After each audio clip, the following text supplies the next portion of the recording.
Aquí está hablando Pablo, si mal no recuerdo, y está utilizando esa frase, porque fuimos comprados por precio, dice aquí. Continuando con la escritura, vamos a leer ahora del versículo 10 al 14. Vamos a ver cuál fue la reacción primero en el versículo 10 de Samael, y a partir del 11 al 14 vamos a analizar el juramento que hace Melquisedec como poseedor. Recordemos, Melquisedec como poseedor del sacerdocio de Melquisedec es un sacerdocio que se recibe por convenio y juramento, y todos los juramentos que se hacen son sumamente significativos, están ligados a los poderes del cielo. Y dice así el versículo 10: Samael, que dominado por el extraño horror había huido después de cometer el horrible crimen, se detuvo a un paso de la puerta de Sodoma. Allí, impulsado por el orgullo, se arrepintió con indignación de su flaqueza. ¿Por qué había huido después de conquistar tan grande victoria? ¿No era su plan destruir el reino de Salem para establecer su propio reino? Acordándose del cetro, decidió regresar para tomarlo. ¿Por qué lo había dejado abandonado junto al cadáver de aquel odiado príncipe? Juntando sus pocas fuerzas, Melquisedec se dirigió entorpecido al lugar donde había dejado sus vestiduras. Después de vestirse, teniendo junto al pecho el cetro amado, el hijo de Adonías, con profunda emoción, hizo un juramento antes de dejar aquel lugar de su sufrimiento. Acariciando el cetro, le dijo: mi amado cetro, fuiste creado como un emblema de la armonía que procede de la justicia y del amor. Toda la gloria de Salem reposaba sobre ti cuando la rebeldía en su ingratitud te esclavizó, arrastrándote hacia este valle hostil. Aquí tú fuiste herido y humillado, llegando a convertirte en un instrumento de impiedad en las manos del tirano. Yo, sin embargo, te redimí con mi sangre. Ahora nuestras heridas serán restauradas, y en breve seremos entronizados en medio de las alabanzas de una Salem victoriosa. Cuando este sueño se concretice, atestiguaremos juntos el final de aquellos que se levantaron contra nosotros para herirnos. Samael y sus seguidores serán devorados por el fuego que reducirá a cenizas a Sodoma y Gomorra. Concluyendo su solemne juramento, el joven príncipe, ya oculto por las tinieblas de la noche, dejó aquella colina, y sobre ella las marcas de su sufrimiento.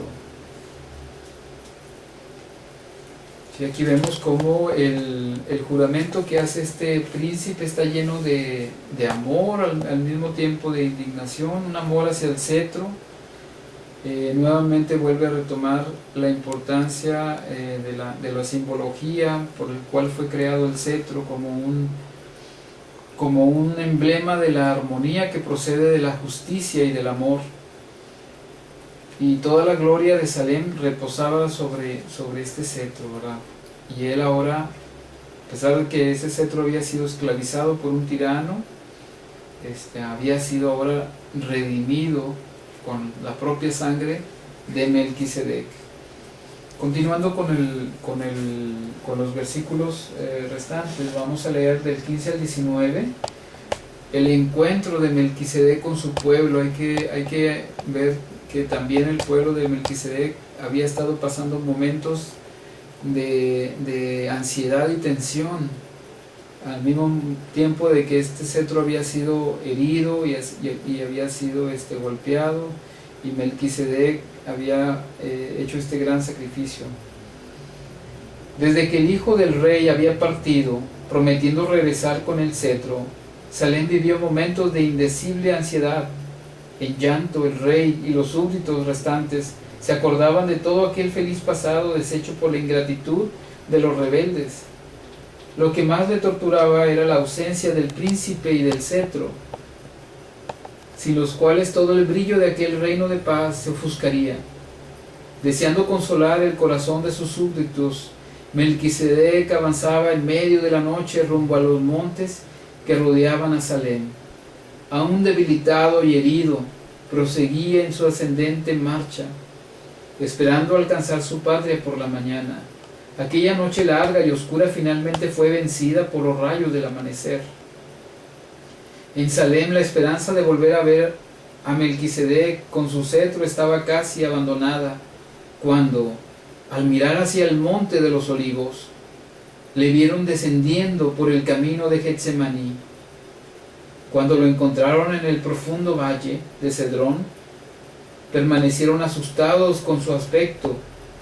Su cara estaba pálida y su manto empapado en sangre. Precisamente aún así él sonreía expresando gran alegría. Al preguntarle a ellos sobre el porqué de aquellas marcas de sangre, Melquisedec sacó de debajo de su manto sus manos heridas, mostrándoles en medio de ellas el cetro redimido. Después de contarles los pasos que lo llevaron al rescate del cetro, los súbditos enmudecidos se postraron reverentes a sus pies, aclamándolo como su Redentor y Rey.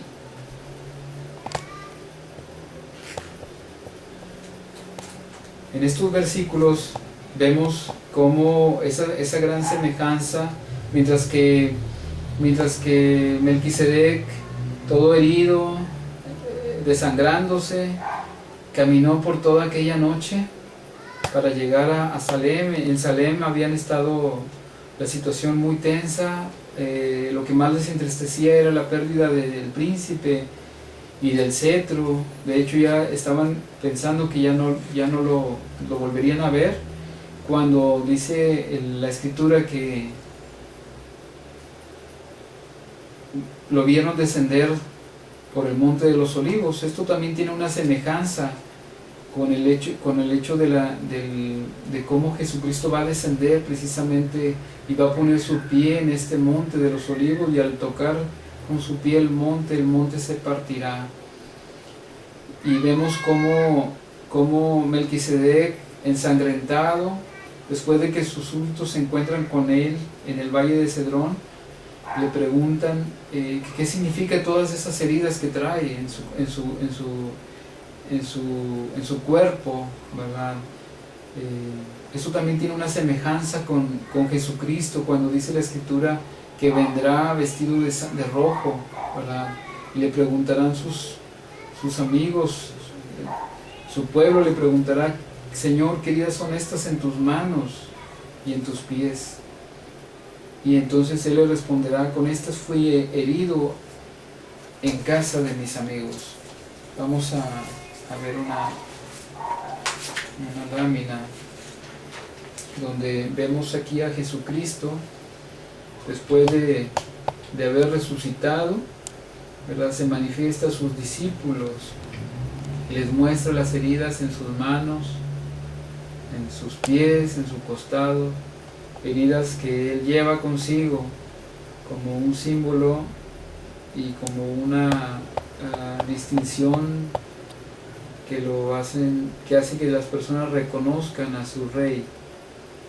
En este caso, Melquisedec mostró de debajo de su manto el preciado laúd con sus manos heridas, y los discípulos le hicieron la misma pregunta: ¿qué heridas son, qué marcas son de sangre son estas?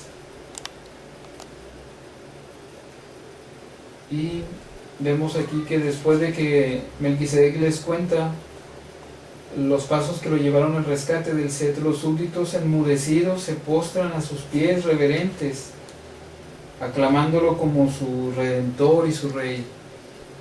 Aquí vemos cómo Melquisedec se convierte en un redentor de la honra de Salem. Ellos como súbditos de Salem, veían en Melquisedec, en las heridas de este maravilloso rey, unas heridas por las cuales él había padecido, con tal de darles a ellos la honra, a su pueblo. Vamos a leer el versículo 20. Vamos a leer, por ejemplo, en Zacarías 12:10, donde dice: y derramaré sobre la casa de David y sobre los moradores de Jerusalén el espíritu de gracia.